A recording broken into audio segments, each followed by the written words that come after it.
Hi everyone, welcome to Parents Interacting with Infants, or PIWI training for early intervention home visitors.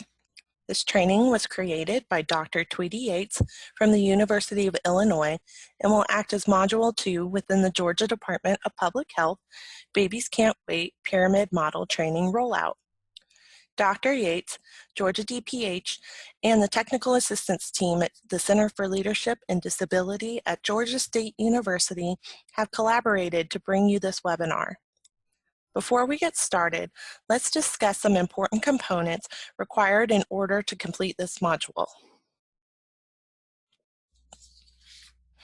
Before you begin today's webinar, we ask that you please take a few minutes to follow the link provided to you by your early intervention coordinator in order to complete the PIWI training online pre-test. If you have not done so, please pause this recording and take a moment to complete this 10-item pre-test. You will also need to ensure that you have a printed out copy of the PIWI webinar activity packet, as well as a writing utensil prior to beginning. This activity packet is the first electronic file located in the Dropbox you've been provided by your district EIC. Throughout this training, you will be asked to pause the recording in order to complete various items within the packet. Upon completion of the webinar, you are asked to submit your completed packet to your district EIC. The next file located within your Dropbox is the resources folder. This folder contains electronic versions of some very useful resources, some of which you may choose to keep for yourself, and some of which you may choose to print and share with families. Later on in today's webinar, you will be prompted to glance through this resource folder. And last, once you've viewed the PIWI webinar in its entirety and have simultaneously completed your activity packet, we ask that you complete the online PIWI training post-test using the final link provided to you by your EIC. So let's briefly look over the agenda. Throughout the webinar, you will hear the words dyad and triad. We want to make sure that we're all thinking about this in the same way. Dyad, meaning two people, refers to the parent or primary caregiver and the child. We will broadly use the term parent, but we realize that primary caregivers might be dad, grandma, an aunt, or some other child care provider. When you hear the word triad, we are referring to three people, which would be the parent, child, and home visitor or facilitator. We will begin today by introducing the PIWI philosophy. Then we will cover dyadic and triadic strategies, which are used to support and enhance the interactions that occur within this parent-child dyad. Additionally, we will discuss the importance of helping parents to become better observers of child behavior so that they can better understand and support child development in the home context. We will end by pulling everything you've learned together and brainstorming ways that you would like to apply the content you learned today during future home visits. As an additional note, while we focus during today's training on home visits, we are really wanting viewers to think about wherever you do your visits, which may not always be in the home. Now let's take a moment to look at the conceptual framework that represents the PIWI philosophy. First and foremost, please note that the parent-child dyad is at the top. In PIWI, the quality of the dyadic interaction is the main focus. We focus on the parent-child relationship and on the characteristics of this dyadic interaction, which is interwoven throughout all sections of the PIWI philosophy. The parent-child dyad block always shows the three primary outcomes of PIWI: supporting parent and child competence, confidence, and mutual enjoyment. It's also important to note that the PIWI philosophy is the base of the pyramid because it is foundational, supporting all of the other blocks. Without the PIWI philosophy, there is no PIWI model. In a few minutes, we'll take a closer look at this philosophy. The three critical center blocks represent the practices and strategies that we will use to achieve desired outcomes. These three blocks represent dyadic strategies, triadic strategies, and parents as observers. We will explore each of these in more detail coming up. But the most important thing to keep in mind for now is that the dyadic relationship is at the top and the philosophy is at the bottom. The other blocks help us to use the philosophy to support the dyadic relationship, but the dyad is the main focus. In PIWI, the focus is on the parent's role in the interaction because it's the parent, not the child, who can become conscious of and who can actually change particular patterns in their own interactions with the child. The PIWI approach to home visits is designed to enhance and strengthen parent-child relationships through recognizing and building both competence and confidence in both the parent and the child. PIWI aims to provide parents with new knowledge of child development so that they may better observe, interpret, and support their child's emerging competence and confidence. So what exactly does social emotional development mean? What does this look like in the infant stages of life? So social emotional development in infancy refers to the development of a young child's capacity to form close and secure relationships and to experience, regulate, and express emotions, to also explore the environment and learn, but all in the context of the family, the community, and cultural expectations that are set up and culturally relevant to that child and that family.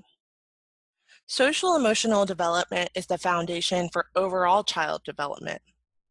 PIWI supports parents in promoting their child's development across all domains. Now let's look at what PIWI is versus what it's not.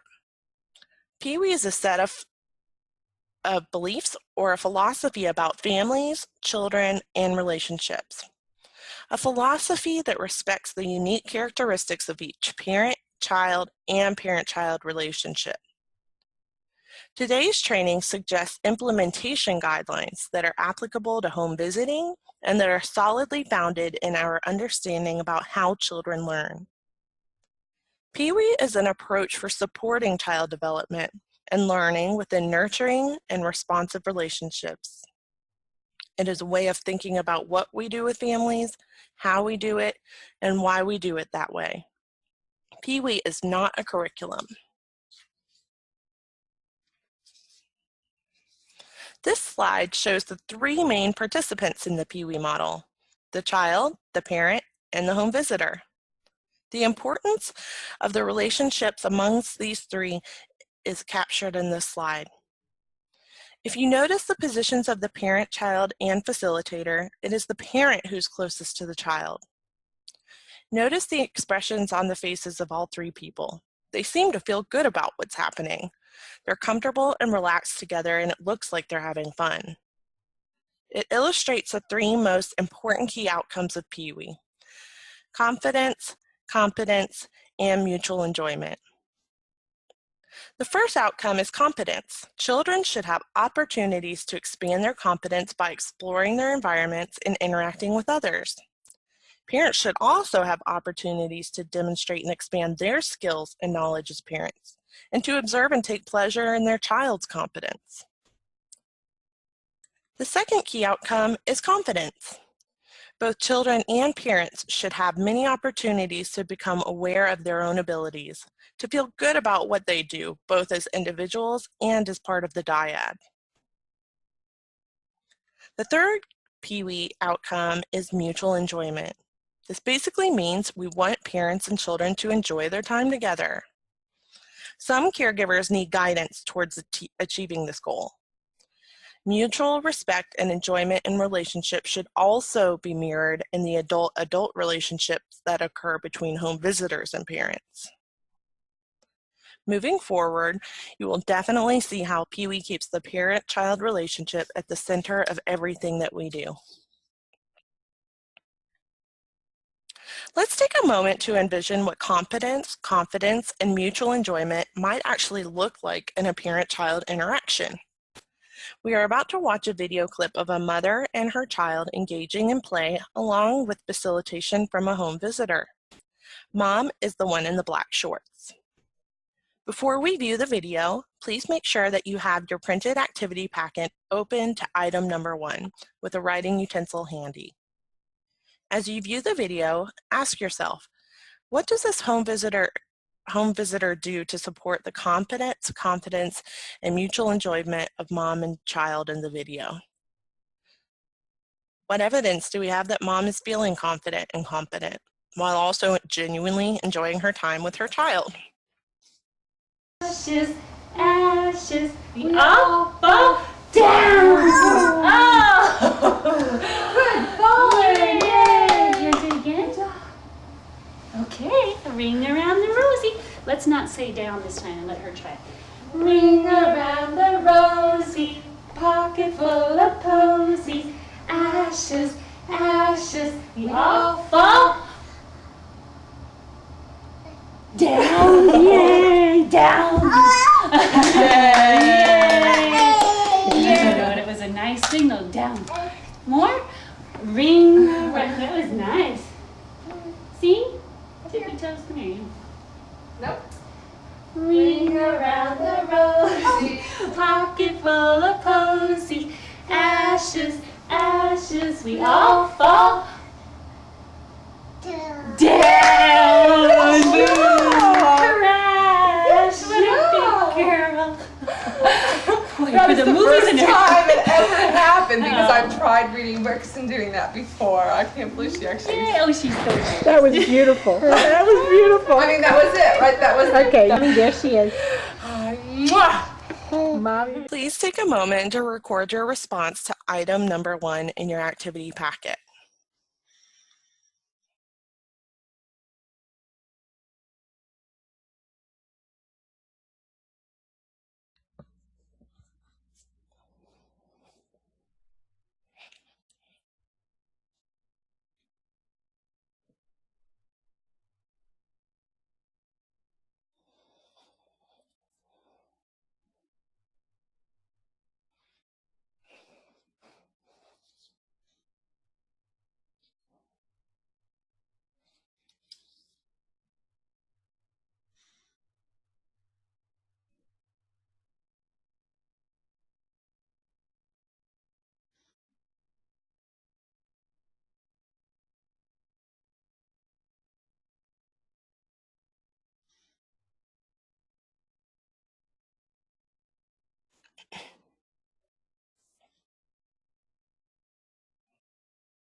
Alrighty, thanks for completing item number 1.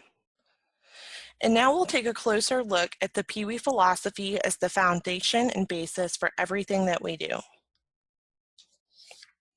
First, let's reflect on our own core beliefs about children, family, home visitors, and programs as they guide the practices that we implement with families.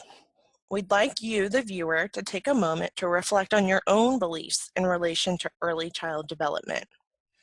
Please turn to item number 2 in your activity packet. Please take a few minutes to write down 1 or 2 core beliefs that you have in relation to each of these 4 areas. First, how do you believe that children develop and learn?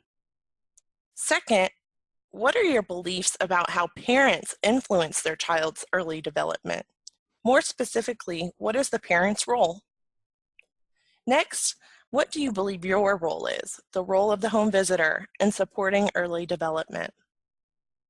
Last, what role do you believe that your program, or Babies Can't Wait, plays in supporting early development?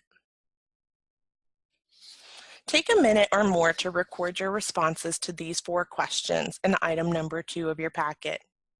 You may pause the webinar if ever you need more time to write your responses.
Thank you for sharing your reflections.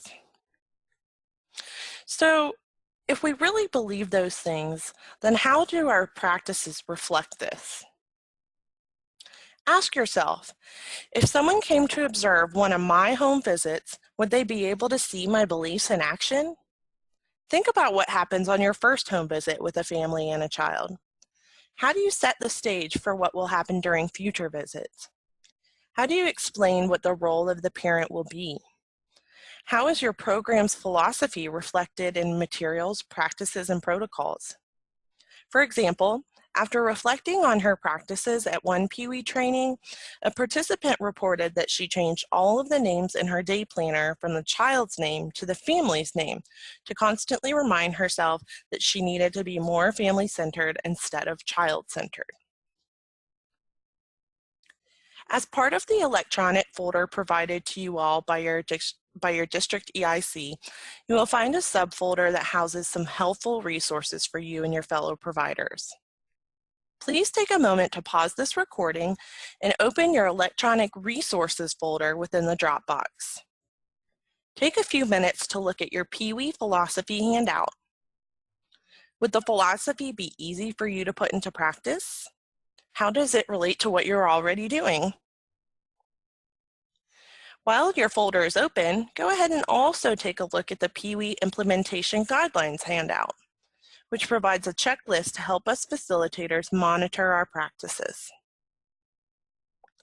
Both of these tools serve to promote self-awareness around what we do on a daily basis with families, to ensure that our practices are rooted solidly in our own philosophy around child development.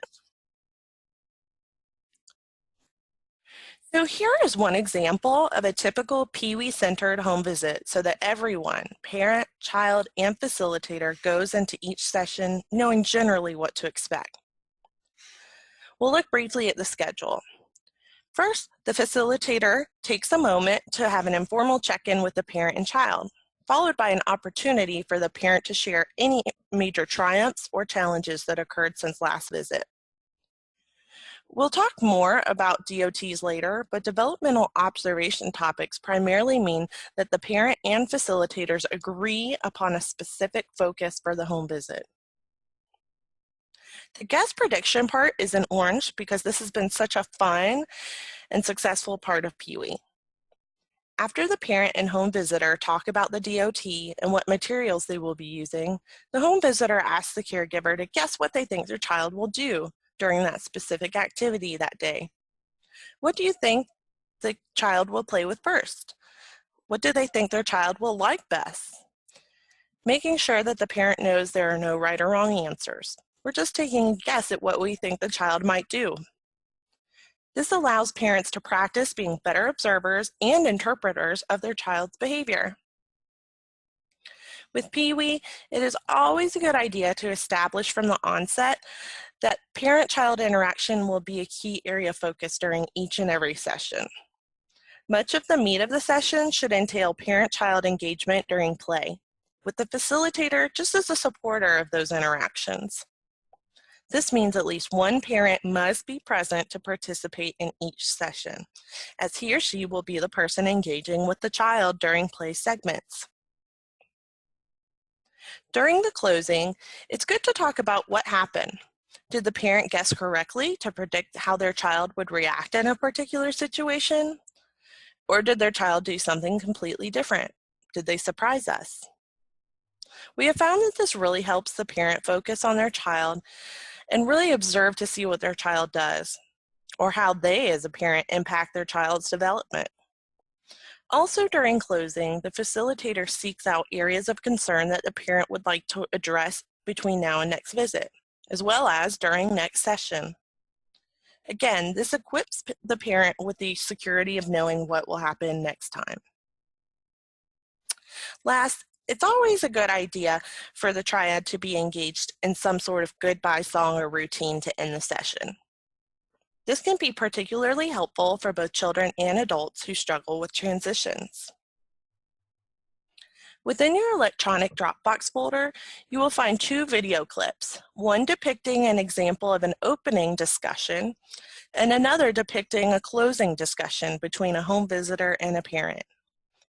Viewers wishing to get a better sense of how these conversations might look are encouraged to watch these brief video clips now or at the end of the training. We'll now look more closely at the most important part of the PIWI model, the parent-child relationship, aka the dyad. The central role of the parent-child relationship guides how all of the other parts of the model work. Now that you've seen the PIWI philosophy, you'll be able to see the importance of the focus on parent-child relationships within PIWI. Focusing on these dyadic interactions gives us a window into the parent-child relationship. It allows us an opportunity to learn more about individual dyads and better support the competence and confidence of each parent and child. Why focus on these interactions?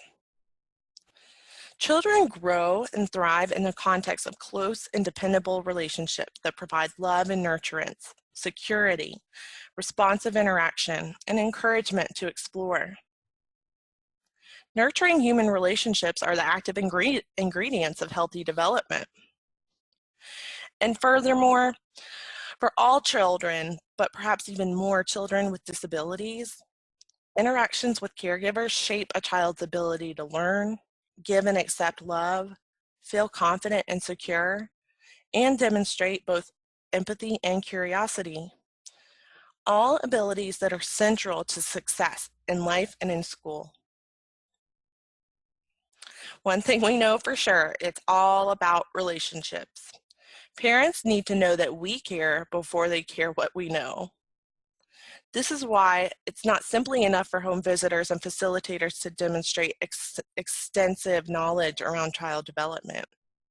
This is important, but we as facilitators must be knowledgeable and encouraging, supportive, and flexible when working within families.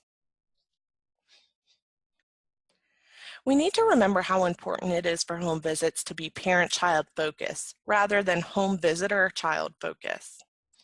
We want parents and other family members to be involved in visits from day one.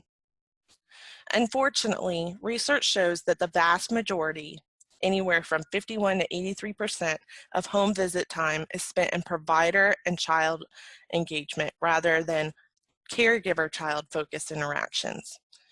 And that providers are generally not intentional about helping the caregiver assume the lead role. This slide emphasizes that while it seems like we spend a lot of time doing home visits, when you look at the amount of time we as facilitators actually spend with individual families and children, it isn't much. In fact, at 4 hour-long visits per month across a year, only 48 hours worth of home visit time occurs out of a total time span of 8,760 hours. That's only 0.5%. This visual should really help us understand the importance of ensuring that the child's family feels confident and competent in implementing strategies that support development when we are not around. The impact on child development can be substantial when the caregivers feel equipped to support their child's social emotional development in everyday routines.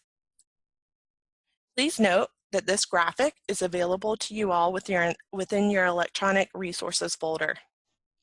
Some home visitors choose to share this graphic with families to really highlight the influence that parents have on child learning. With all of this in mind, think about what happens on your home visits. Are you typically the primary interactor with your child, What would happen if you were actually taken out of the picture? Can or will the strategies used with the child still occur? Most of the intervention for a child occurs between visits. Children learn best throughout the day, not in sessions that concentrate the learning into just one time a day. It's the family and other constant caregivers that influence the child, and we as facilitators can influence the family and other caregivers. With that being said, you as home visitors most likely have had experiences working with caregivers who struggle when it comes to engaging in basic, positive interactions with their child. Some adults, for a variety of reasons, struggle to engage in mutually satisfying, developmentally appropriate interactions with children. We as facilitators may occasionally find ourselves initially needing to support a caregiver in establishing mutually satisfying interactions between adult and child. So now let's take a look at some common characteristics of those mutually satisfying interactions between any two people. First, shared emotion can be described as, no matter what the emotion is, it feels great if the other person tunes into what we are sharing, what we're feeling. A shared laugh is wonderful. Shared sadness is comforting. Joint attention is a term used to describe when two people are focused on the same topic, weaving together their contributions to the topic. Predictability is coming to expect the kind of response we will get from someone. When we know what to expect from a particular person, it allows us to feel secure and confident in our interactions. Also, reciprocity or turn-taking in interactions means that neither person dominates. Each turn for the feedback loop is what's related to just happened before. The interaction is connected because the partners take turns listening and responding to one another. When you think about it, these characteristics of interacting usually happen fairly naturally in many adult-to-adult interactions. For example, we don't have to think, now I'll look at her and lean in forward. Humans are biologically programmed for interaction. As they are growing up, they internalize the ways of interacting that are appropriate to their culture, and these become pretty automatic. These things typically just happen. However, we know that some variables in parents or children, such as disability, mental illness, or poor socialization, for example, result in a need for these processes to be taught and learned. So that brings us to our dyadic strategies. We'll now explore specific characteristics that we as home visitors would hope to see when observing nurturing, responsive, and supportive child and parent relationships and interactions. Before we go into more depth related to specific dyadic strategies, we're going to watch a video of a mother interacting with her son in many ways that very naturally support a match within the child's personality, temperament, interests, needs, and developmental level. As you watch the video, simply reflect upon what the mom does to promote the match. This is what we'll be talking about in the next several slides. Oh, what is, oh, that looks really fun. That looks really fun. What is that? We don't know what that is. That's something to cut the food on. It's called a board, a cutting board. A cutting board. Yes, a cutting board. Eat it. Okay, guys. Mama, you like it? I do, I like that. That's yummy bread. You like watermelon? I do like watermelon. That's one of my favorites. Thank you. You want another one? I would like another one. Thank you, baby. You want another one? Oh, I'm so full. Should I have another piece? Okay. Okay. You're welcome. Thank you. It's tomato. Oh, can I have a piece of tomato? Yes. Thank you. And another one. You have another one. Okay. Thank you. I want this one. You want this one? Are you going to eat that one? Yes. Okay. Many of you viewed the previous video and quickly identified strategies that the mother used to engage her child in back and forth, responsive, developmentally appropriate interactions with her child. As a viewer, you are likely already pretty familiar with the concepts we're about to discuss. In order to introduce some shared terminology around these dyadic strategies, listed here are 5 things that adults typically and sometimes naturally do as they interact with young children in a way that helps create a match with the child's personality, temperament, interests, needs, and developmental level. These are strategies that we know support child development and learning. In the next several slides, we will talk about each one in more detail. Before doing so, please take a moment to access your electronic resources folder once again. Within this folder, you will find a document titled Dyadic Characteristics and Strategies. Again, that's a document titled Dyadic Characteristics and Strategies. This handout can be a useful resource for both providers and caregivers with tips on how to apply each of the 5 specific dyadic strategies we're about to discuss.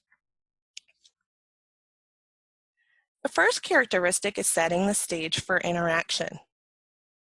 This is when a caregiver positions themselves and the child so that mutual gaze and joint attention are possible. It entails providing objects and events appropriate to the child's development and understanding. This also involves providing any physical support the child needs for interaction with others and with objects. We can see an example of setting the stage in this picture. Mom has placed her baby in a position that puts them face to face. This position makes it easier for her to imitate what her child does, from vocalizations to facial expressions. Mom also uses the cushions from the sofa as support for her child. The next characteristic of dyadic interactions is maintaining the child's interests. In order to do this, an adult must first establish oneself as an interesting partner, maintaining a warm, encouraging manner while paying attention to the tone and manner of his or her own interactions. Next, it's important for the adult to provide clear emotional cues, making it easier for the child to start learning to read your cues. The caregiver can also use novelty and exaggeration to capture child interests, such as heightened pitch or exaggerated intonation. At the same time, parents should be sensitive and responsive to the child's emotional expressions to make sure the child is not overstimulated from the interaction. The adult must learn to read the child's cues in order to be more sensitive to the child's responses, pacing the interaction in a way that matches the child's mood and temperament. It is important for caregivers to know when and how to recruit the child's attention when they're unengaged or unfocused. For example, if an adult and infant are interacting and the family pet comes into the room and the infant turns his focus to the pet, the adult might say, "You see Ralphie, don't you?" And then potentially try to bring the child back into the interaction or have a shared interaction around the pet. Along the same lines, the caregiver should introduce a new focus or activity when necessary. It's important for the adult to read the child's cues that may indicate he or she is ready to move on to something new or take a break from the interaction. An example of maintaining a child's interest and attention is shown in this picture. The mother obviously has her child's interest and attention as they play peekaboo. She is using many of the examples discussed for maintaining child interest and attention. She's fun, she's an interesting partner, and is demonstrating warmth, encouragement, and general enjoyment of her child. She's watching her daughter's emotional signals, so she'll know when she needs to calm down the interaction or provide some additional element of surprise to keep her daughter interested and involved. Another characteristic of dyadic interactions is establishing turn-taking. Here are some examples of ways adults can establish reciprocal roles, or in other words, turn-taking. First and foremost, adults must respond to the child's initiations. If the child makes a sound or vocalizes, we respond by imitating the sound or saying something back to the child. This helps the child to feel important and competent because when they make a sound, we copy the sound. They can make us do something. Next, it's helpful to establish a predictable interaction routine. When we play I take a turn, you take a turn games, it becomes part of an established routine. Children love repetition, and it helps them to learn what to expect from our interactions. Along these lines, some parents may need to work on actually providing time for their child to take a turn and to respond. A good strategy is to imitate and then wait. A parent can keep the turn-taking interaction going by continuing to imitate and then wait for a response from the child. For example, in the picture, Mom is playing a game of your turn, my turn, as they pull the cord to listen to the animal sounds. She waits for the child to show that she is ready for her turn and then imitates the animal sounds that the child is making. Along the same lines, the next characteristic of a dyadic interaction is this concept of match and follow. This can be a really simple strategy home visitors can encourage parents to use when the parent tends to engage with the child by placing too many demands or dominating the course of play. If we as the adult don't match the child's level of understanding or interest, the child may not want to stay in the interaction. Matching and following is also a great way to build competence and confidence. The child feels important when we follow their lead and build upon what they're interested in. Here are some examples of ways adults can match their child's interest or understanding and then follow their child's lead. First, wait and watch to see what the child's interested, how the child is playing, and then follow their lead to match their focus of attention or interests. Next, the caregiver may comment on the child's activities or interests. Then, the parent might comment on the child's emotions. For example, that barking dog really makes you laugh. He's pretty funny. For example, you'll see here in the picture that Mom is following her child's lead by waiting and watching to see what her child is going to do, and then imitating her child's actions. The child keeps trying different movements to see if Mom will continue to copy her. Having Mom copy her makes her feel pretty special. Look what I can make Mom do. And the last characteristic of beneficial dyadic interactions is to support and scaffold. Once adults match their child's level of understanding or interest, they can then try to scaffold their child's learning by trying an activity at a higher level and supporting their child in being able to successfully complete the task. For example, a parent may elaborate upon his or her child's communicative attempts. For example, if the child is playing with a dog and shows it to his mom and says, "Dog," Mom could elaborate by saying, "Yes, I see the brown dog." An adult may also add new actions and elements to established interaction routines. If the child is playing with a calf, the adult might bring the mama cow over and say, "Little calf, what are you eating?" The goal is for the parent to balance support through suggestion, demonstration, or prompts with opportunities for child independence. Adults may try different ways of elaborating on child play. For example, the adult might start building a fence and say, "I think we should build a fence to put the animals in so they'll be safe. What could we use to build the fence?" And then wait to see how the child responds. The parent may pose dilemmas for the child to solve.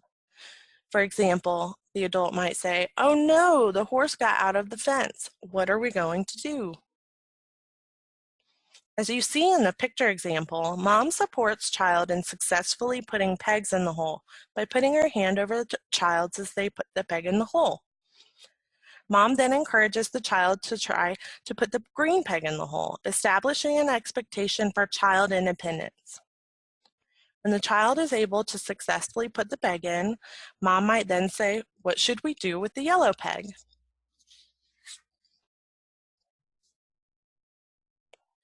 In order for us to support adults in becoming more conscious of these characteristics, the PIWI model builds on these naturally occurring dyadic characteristics by turning them into strategies.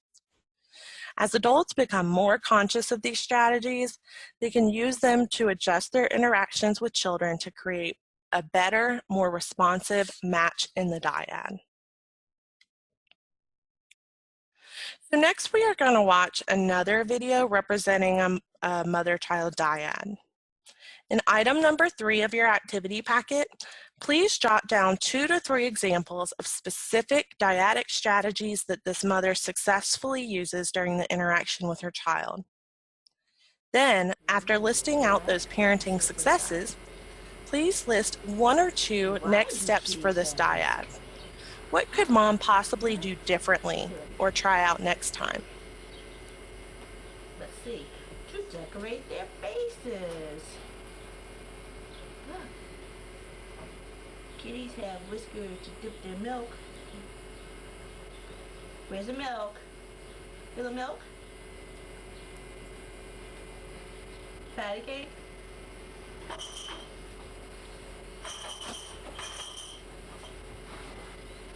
You're just singing everything, huh? Birdie. Birdie.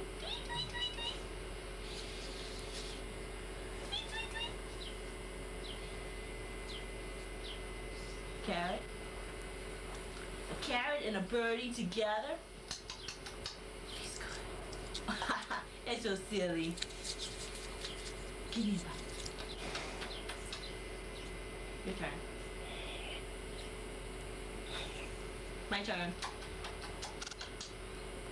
Want more?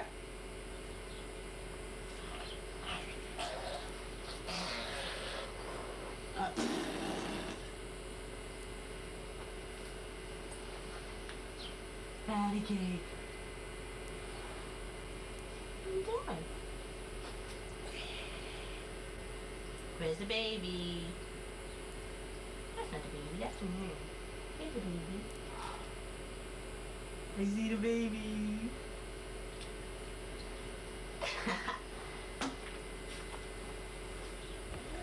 Oh, good. Where's the baby? That's the moon. Here's the baby. Here's the baby kiss. Sitting too close, huh? Good. Yeah. What?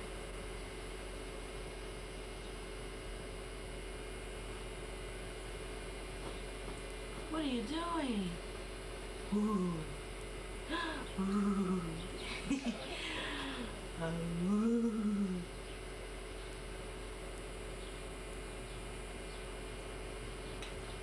Ooh. Please take a moment to write down your observations from the video. Again, you may pause the recording if you need more than a minute to record your responses to this activity packet item.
Thank you for completing those reflections.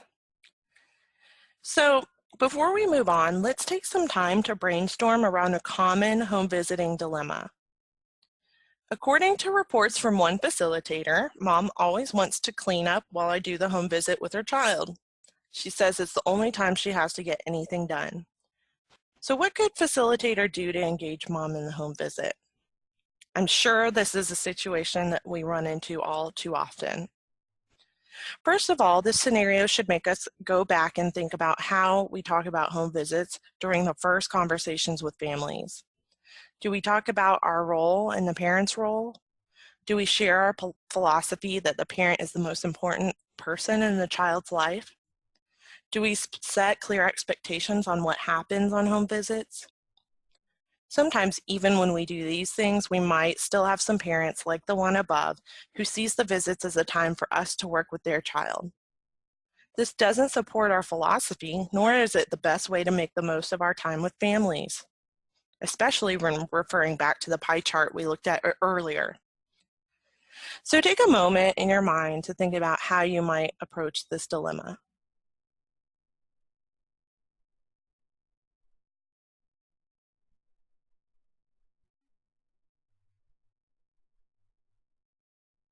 Perhaps the facilitators could talk with the parent about possibilities for involving the child in dishwashing or other kitchen routines. As they do the routine together, the facilitator could point out what the child is learning from the activity. Maybe on the front end, the facilitator could try to set up activities in the home visiting routine so that the parent has a role in the home visits and knows what to expect prior to each session. Overall, it'll be important that the facilitator highlight and support the parent's competence as a partner with their child. If the parent continues to leave the room, the facilitator could call the parent back in to see something exciting that their child's doing. At the end of the day, we as providers need to reflect on what we actually do when we visit our families. Could we change something about our practices that would better support the parent in being involved? So up until now, we've been talking about the parent-child dyad as the core of the PIWI philosophy and PIWI model. We also saw how characteristics of positive parent-child interaction can be turned into strategies that adults can use to achieve a better responsive, interactive match with the child. So now we're going to continue to talk about relationships and practices, but this time we'll be focusing on what we as home visitors do as we interact with parent-child dyads to support their interactions and relationships even more directly. So let's remember the dyadic focus and how triadic strategies fit into this. The focus is always on the parent-child dyad, and we use triadic strategies to support that dyad. The strategies that we will discuss are used within this triadic relationship. We call them triadic strategies. Note that two primary relationships in the intervention triad are emphasized within the triadic approach. First is the relationship between parent and child, which is what we want to support, expand upon, and enhance. The second is the relationship between the home visitor and the parent-child dyad as a unit. The primary role of the home visitor is to support the dyad. This is accomplished primarily through interactions with a parent because it's the parent who can reflect on his or her own behavior. But we can also do this indirectly through the child to the parent. We'll look at some specific examples here in a minute. You may already be using many of the strategies we'll talk about.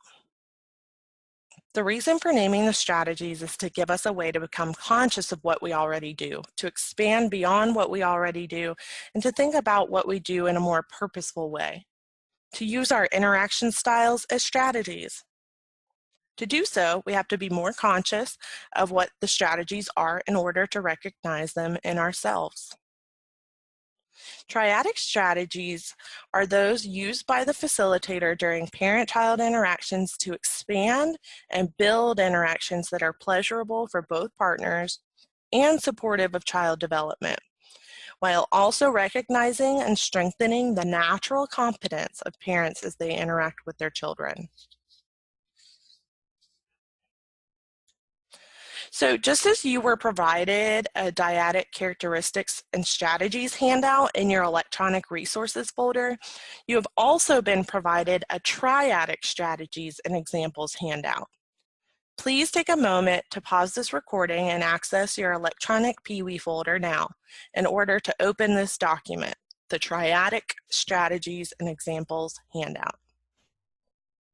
Within this handout, and also once you have returned back to the current webinar slide, you will find PIWI has identified 6 triadic strategies as a guide to help facilitators think about what they can do and say to support pleasurable, positive parent-child interactions that promote confidence and competence. We will look at definitions for each one in more detail and also use pictures to talk about how they might be used. The first triadic strategy is that we as facilitators must establish a dyadic context. This basically means that we are going to collaborate with the parent to come up with activities and materials that the parent and child can do together.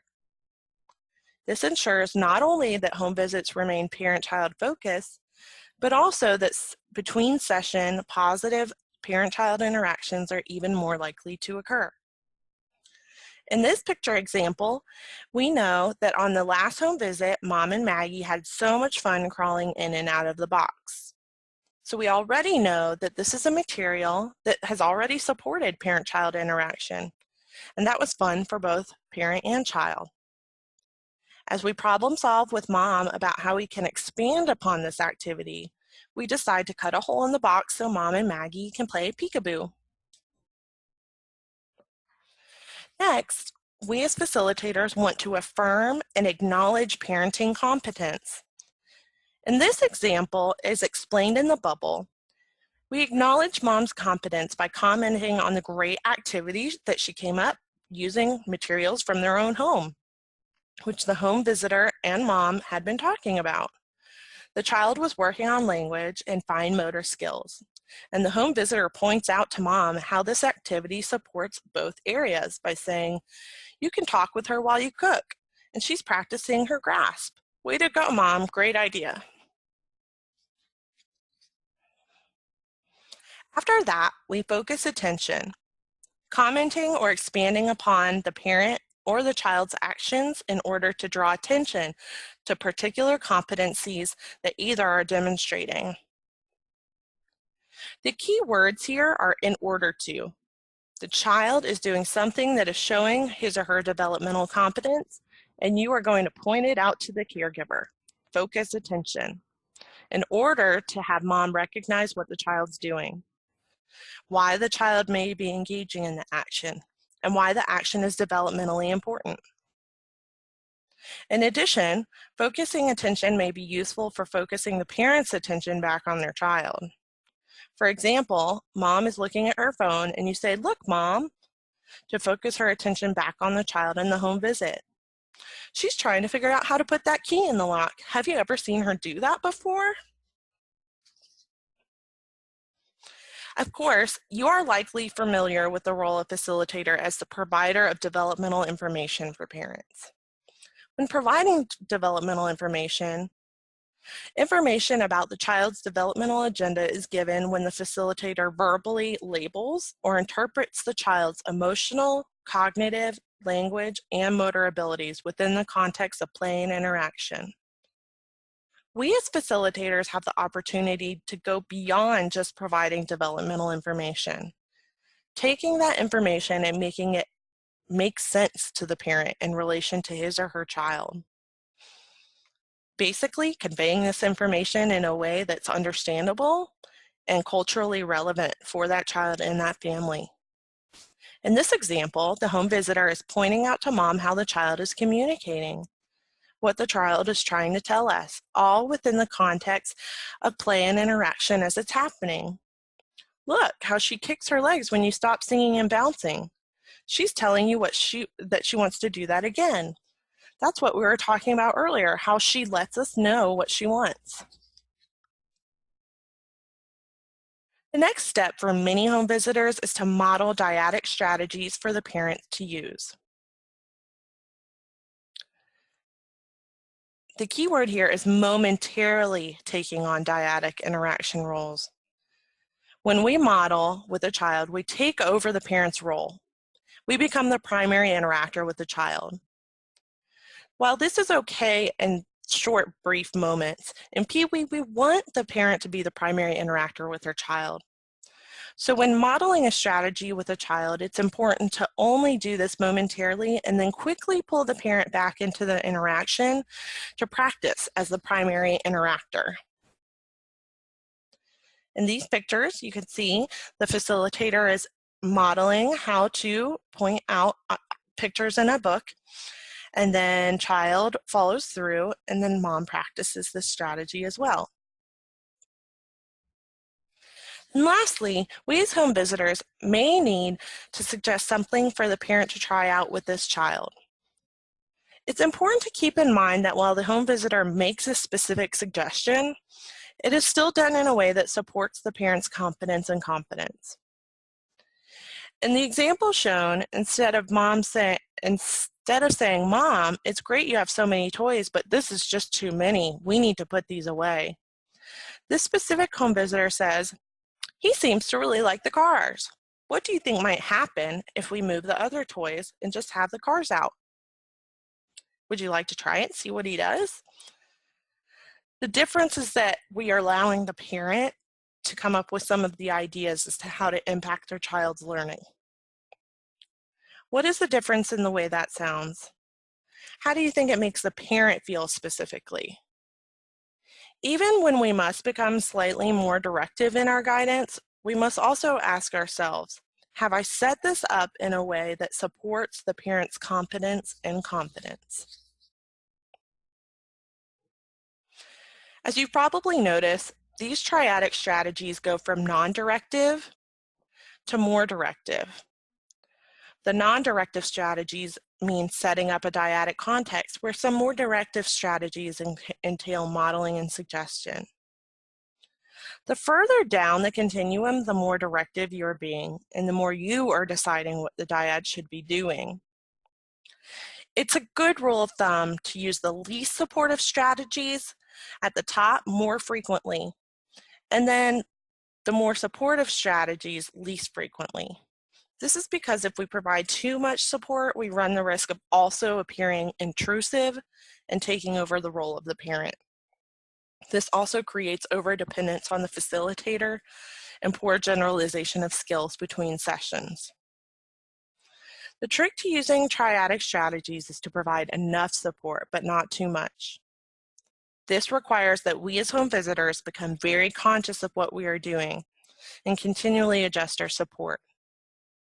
Of course, our approach will look different depending on the dyad, and it will look different from moment to moment within an interaction, depending on what's happening. All of the strategies, even the most supportive, leave the next move up to the parent, respecting the parent as the primary caregiver and interactor. Many of you are probably thinking, but I already do this. And you're right. The reason for naming the strategies is to provide a way to become conscious and intentional of what we already do, to expand beyond what we already do, and to think about what we do in a more purposeful way. It also helps for us to have a shared terminology in the work that we do as teams.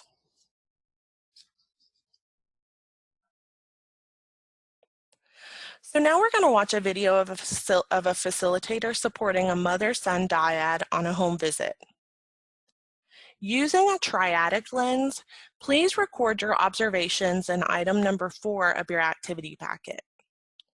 Begin first by looking at strengths. Indicate 2 to 3 triadic strategies you see the facilitator demonstrating well. Then, through a triadic lens, think about 2 to 3 ways that the facilitator could approach the visit differently next time.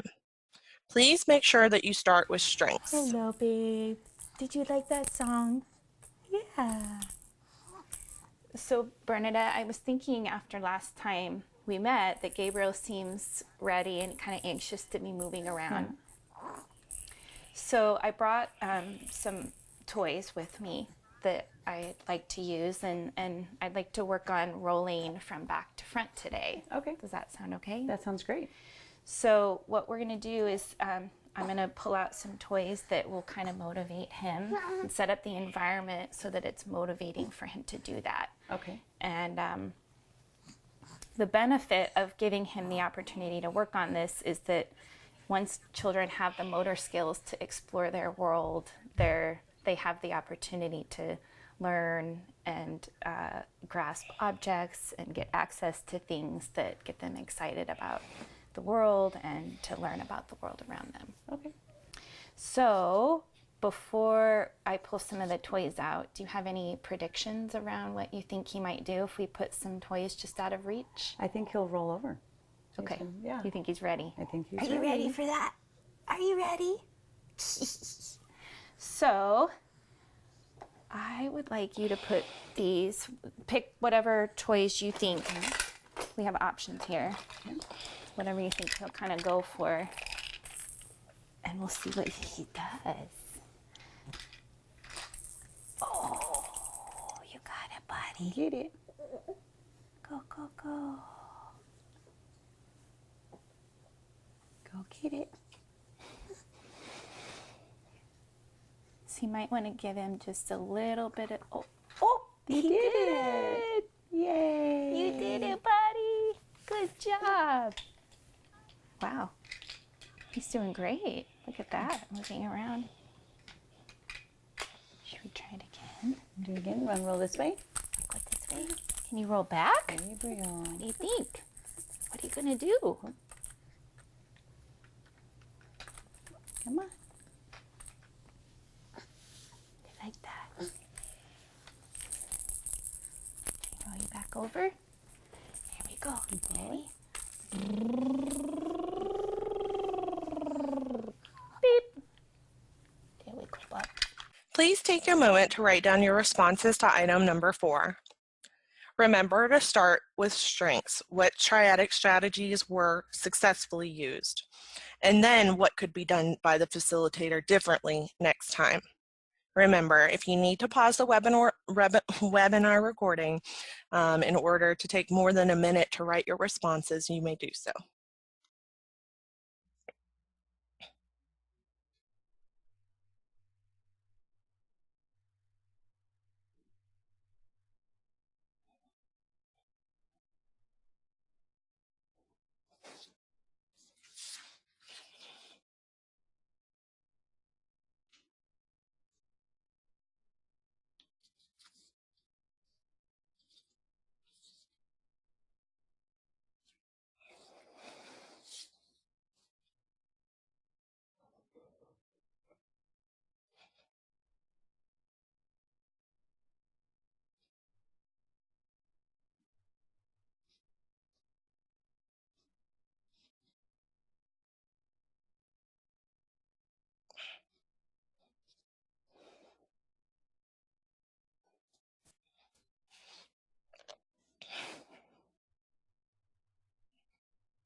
Thank you for recording your reflections to the video.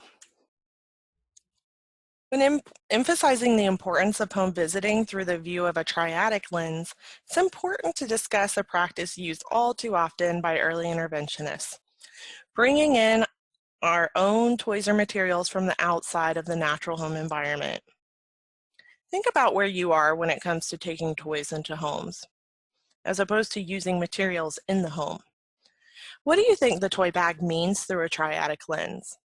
How might it impact the family's competence and confidence if we're always bringing materials in, as opposed to just using the items available in the home? While it may not be easy, we need to think about what messages we send to a family and the potential impact on the parent-child relationship that occurs when the perceived focus is on what we bring to the visit and not on the things that families already have naturally available in their environment. So let's take a look back to reflect on the rules that guide our practice. Put yourself in the parent's shoes in order to achieve the right level of support. Think about the strengths of the dyad. What can you support? Remember the key outcome of confidence, competence, and mutual enjoyment for parent and child. Use modeling and suggestion with care, always allowing for follow-up opportunities for parents to practice so that both parent and child are capable of experiencing a successful interaction independent of the home visitor. And remember, a good rule of thumb is to choose the least directive triadic strategy, then wait, watch, and adjust accordingly. In general, we want to take a strengths-based perspective, looking for what's happening that seems to be working and building from there. By noticing, respecting, and expanding upon what the parent and the child are already doing well, we can help parents feel more confident and competent. Remember that up until now, we've talked about the parent-child relationship being at the core of PIWI and how the PIWI philosophy is translated into practice. We also discussed strategies that adults can use to achieve better interactive matches with their children, and strategies we as home visitors can use to support that dyad. So now we're going to talk about the important role of observers as parents as observers and the role of developmental observation topics as an organizer for home visits. In line with a focus on supporting the parent-child dyad, we'll now discuss the importance of helping parents to become better observers and supporters of their child's development. Take a moment to think about what parents as observers means. We know that there are many benefits when we plan our home visits to support parents as observers and supporters of their child's development. By becoming better observers of their children, parents are able to better understand what their child is like, experience pride in what their child can do, and better understand their own role in supporting their child's development. The benefits to children include being able to practice and show their parents what they can do, expand upon what the child already does, and children are able to gain confidence and feel good about themselves while also having fun with their parents. Now we're going to introduce a term called developmental observation topic. DOTs are a framework for planning the environment and activities that involve a focused aspect of child development while acting as an organizer for parent observations. DOTs support the parents' observations and understanding of their child's abilities, needs, and feelings, as well as the influence of environment on their child. DOTs refer to the specific topics of discussion that facilitators and parents have in relation to this child's development. Discussions that are contextually relevant to the family's culture and routines. In PIWI, DOTs are the primary means of assisting parents to become better observers of their child's development and learning styles. DOTs also have benefits for facilitators because they provide a way to structure and plan home visits with families. In PIWI, DOTs are presented from the perspective of the child in order to ensure that activities and observations are formatted in a child-focused, developmentally relevant way. Let's take a look at some examples. Here you can see a few ideas. The possibilities for potential DOTs are limitless. For example, a DOT for one child might be how I communicate my wants and needs, or how I explore my environment, while another child's DOT might be related to games we can play to help me learn about turn taking. All of these DOTs are developed from the child's perspective, briefly describing a developmental milestone specific to that child that can be targeted through activities and environmental setup in the home. DOTs help us to plan for home visits collaboratively with the parent. Sometimes it's helpful to think about what you, as the facilitator, hope that the parent will do when you're not there.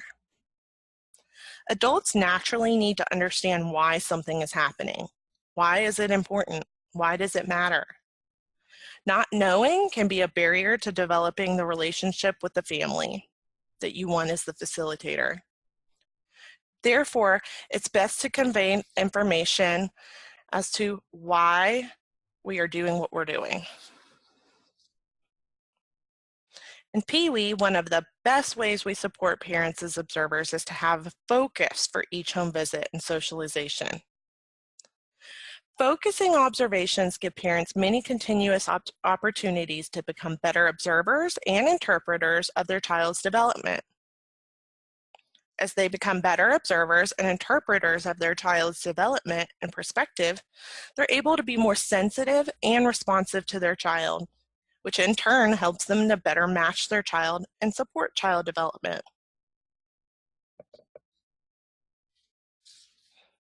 Sometimes the focus of a DOT may strategically aim to increase appreciation of who the child is and what he or she is actually already capable of doing. For example, if a parent asks, "Shouldn't he be walking by now?"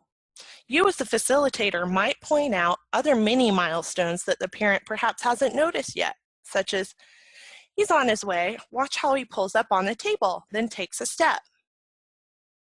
Or for a mother who expresses negative feelings related to her child's crying, the facilitator could share developmental information like, "Babies have very different ways to communicate since they can't talk yet. Crying is her way to tell you that she needs something." There are other examples provided on this slide. A skilled facilitator can use reframing to honor the parent's concern while also drawing awareness to developmental information that the parent has maybe yet to observe or acknowledge.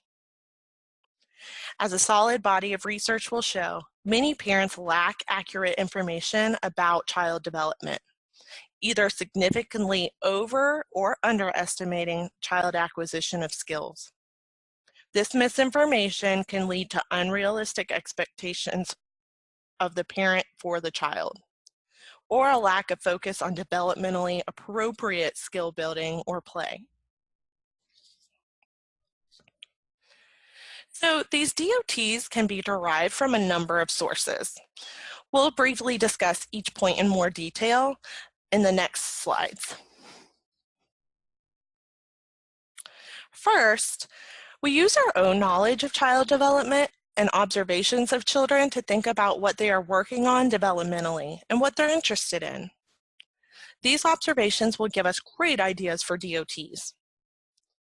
Please pause this webinar recording and access the resources folder within your Dropbox.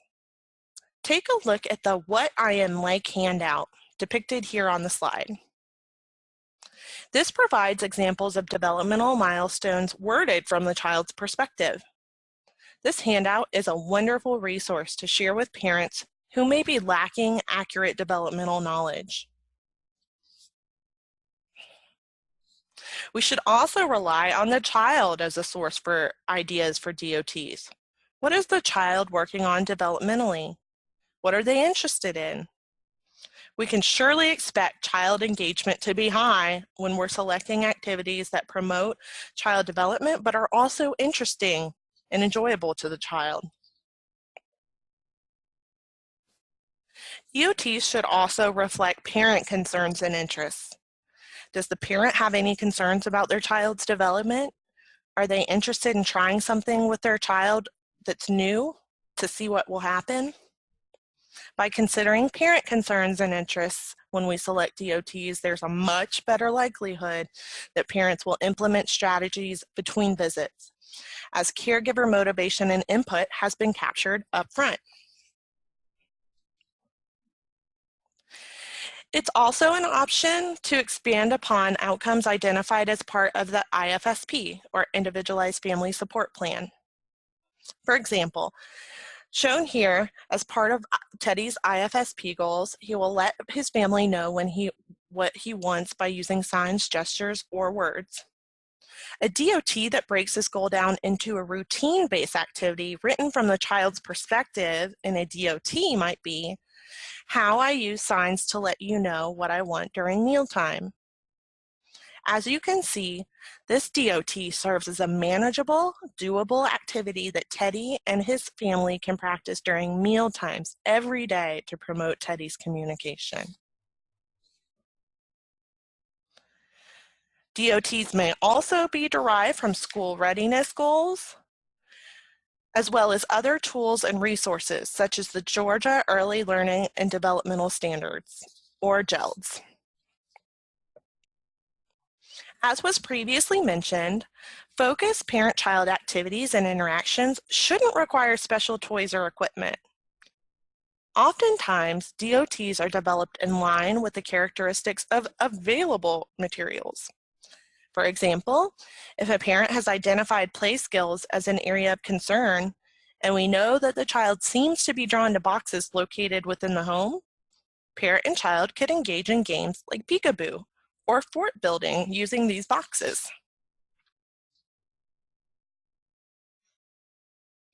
So now we will have you practice brainstorming some DOTs using common household items.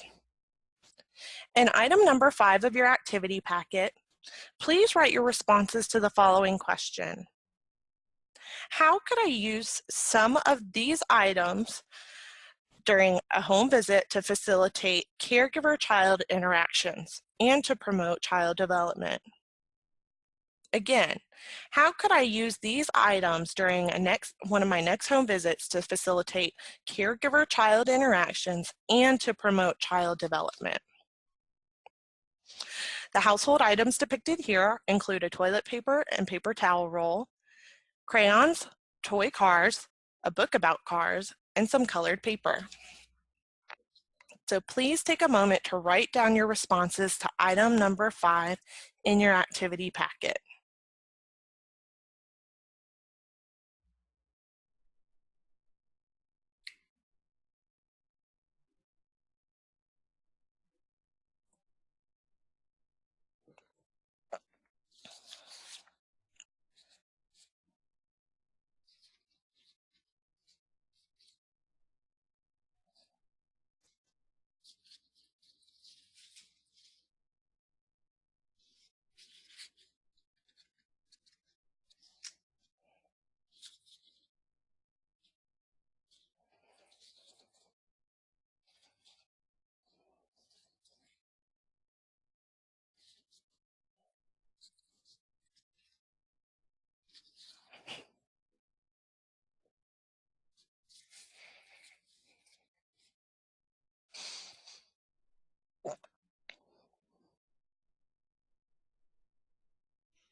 Thank you for brainstorming those DOT ideas. Now we're going to look at some information from an initial home visit with a mom and a child and try to figure out what some potential DOTs might be for their next home visit. The mom, Katie, is 17 years old, and the child, Allie, is 7 months old. Katie and Allie are currently living with Katie's parents, who expect her to be the primary caregiver for Allie. Let's take a moment to look at the information that we know about mom and daughter. In this first column of information, we know that mom is concerned that Allie isn't sitting up like some of the babies in her Teen Mom high school program, childcare. She also said that it really bothers her that Allie puts everything in her mouth. Mom stated that she thinks Allie is very spoiled and that she seems to cry a lot. She is also not sleeping through the night. On the other hand, mom says that she and Allie really enjoy music and that bath time is usually a fun time for both of them. She also mentions that she'd like to learn some fun songs and games to play with Allie. Based on your observations of Allie during the home visit, mom was right. Allie likes putting everything in her mouth, which we would expect. She was playing by grasping small objects and expressed her wants and needs by crying, smiling, cooing, and reaching. As your final activity packet item, you will use the information provided for Katie and Allie to put the pieces together into a DOT. Please orient yourself to this printed slide in page 8 of your activity packet before we move on. Again, all of the information that you are viewing on this current slide may be viewed in page 8 of your activity packet.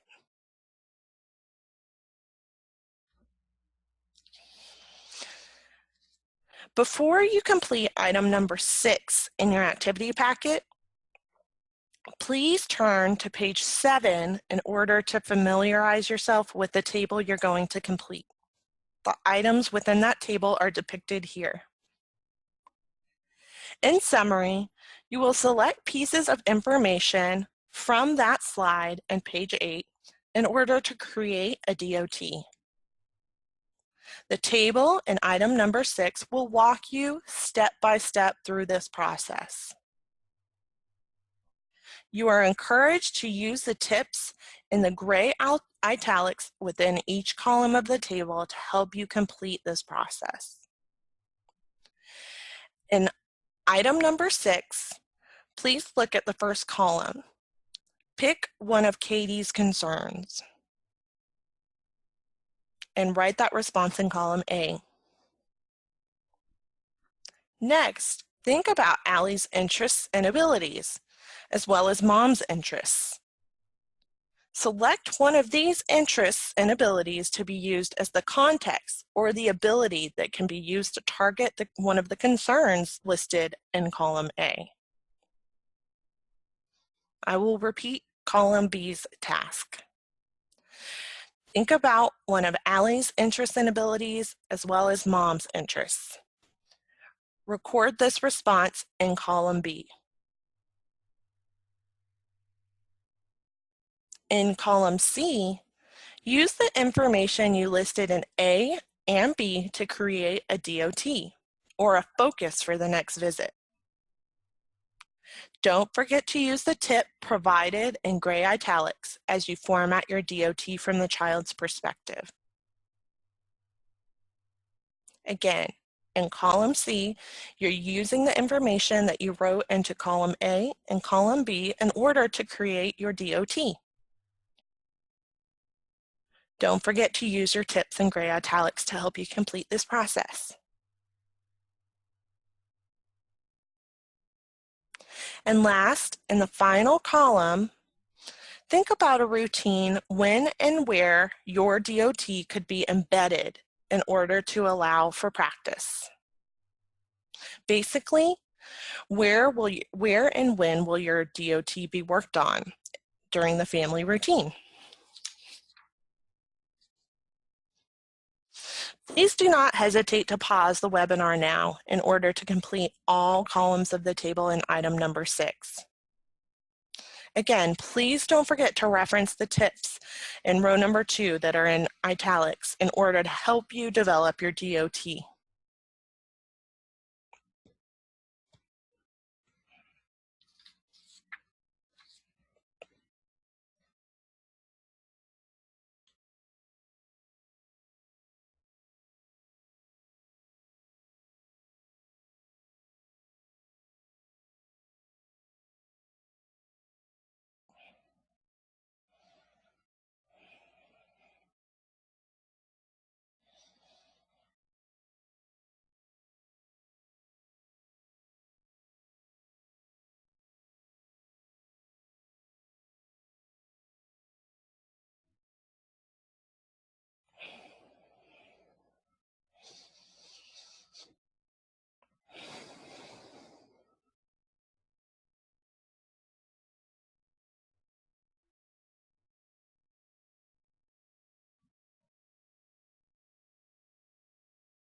Thank you for creating your DOT for Katie and Allie. Here's an example of a DOT that was used on a home visit with Katie and Allie. The overarching DOT was how I show you that I'm interested in an activity. This was chosen because Katie was having a hard time reading Allie's cues, and she stated she'd like to learn some fun games to play with Allie. This was a fun DOT to get Katie to try some activities or games with Allie and see what happened. For example, one of the specific activities was developed around the fact that Katie told us she and Allie really enjoy music. They also had tape players and a tape player and CDs in the home. So these were materials readily available. Katie began by holding Allie, and as the music started, she would rock and gently bounce Allie on her knees. When the music stopped, she would stop bouncing and then wait to see what Allie would tell us.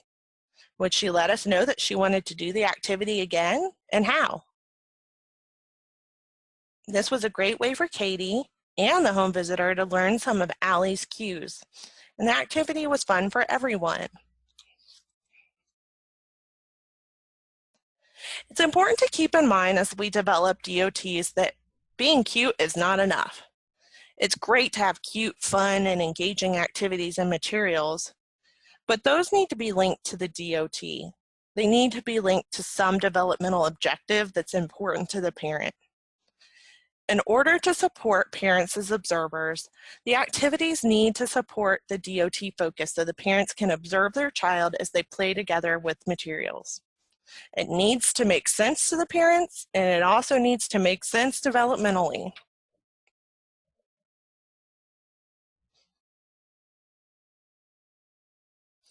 As we near the conclusion of today's webinar and move on to complete your final activity packet item, let's take a moment to summarize the big picture of PIWI. First, as we consider what infants and toddlers are working on developmentally, as well as what parents are interested in or concerned about, this should all match the developmental observation topic. The DOT then creates the discussions between parent and facilitator that support and promote child and parent-child interactions.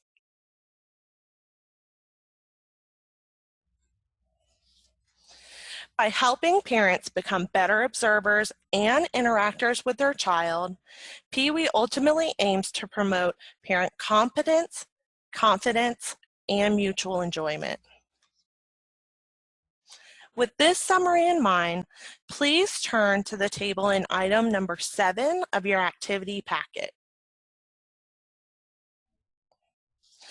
Please take a moment to reflect back on everything you learned about the PIWI philosophy, about dyadic strategies and triadic strategies, and about DOTs. Then, in column 1 of item number 8, please list 2 to 3 ways you are already facilitating home visits in line with the PIWI philosophy. Again, in column number 1, please list 2 or 3 ways that you are already using the PIWI philosophy in your home visits. In column number 2, list 2 to 3 action steps you would like to take in order to strengthen your approach to home visits using the PIWI philosophy. In other words, in column 2, how will you integrate the PIWI philosophy further in your future visits with families? Please take a moment to write down these next steps.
Now that you've created your next steps action plan, we encourage you to move forward in your practices with the PIWI foundational building blocks in mind.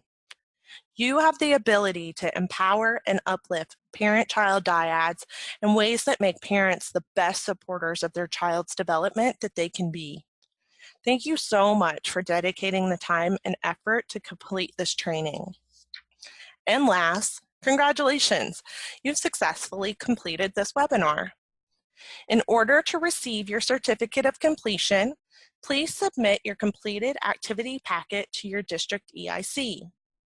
We also require that you complete your online PIWI webinar post-test using the link provided by your EIC.